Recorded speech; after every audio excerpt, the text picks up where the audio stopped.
கனடாவில் இந்த குளிர்காலத்தில் காய்ச்சல்களும் அதிகமாக பரவி வந்தன.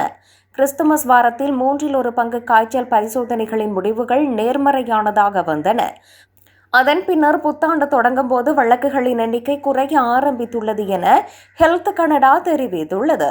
தற்போது கனடாவில் பரவி வரும் மிகவும் பொதுவான காய்ச்சல் வகை இன்ஃப்ளூவன்சா ஆகும். மிக எளிதில் பரவக்கூடிய இந்த காய்ச்சல் கடுமையான நோயை ஏற்படுத்தும். இதேவேளை பிற காய்ச்சல் தொற்றுகளும் அதிகரித்து வருகின்றன. RSV தொற்று ஓரளவு அதிகரித்துள்ள அதேவேளை COVID-19 தொற்றுகளும் அதிகரித்துள்ளன.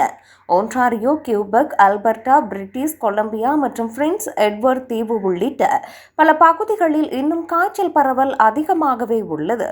இந்த நிலையில் மக்கள் தடுப்பூசிகளை செலுத்த மருத்துவமனையை நாட வேண்டும் என மருத்துவர்கள் அறிவுறுத்துகிறார்கள். ஒட்டாவாவில் 3 குழந்தைகள் காய்ச்சல் தொடர்பான பிரச்சினைகளால் இறந்துள்ளனர். இதனால் குழந்தைகள் மற்றும் வயதானவர்கள் தடுப்பூசிக்கு அதிக முக்கியத்துவம் கொடுக்க வேண்டும் என மருத்துவர்கள் பரிந்துரைத்துள்ளனர்.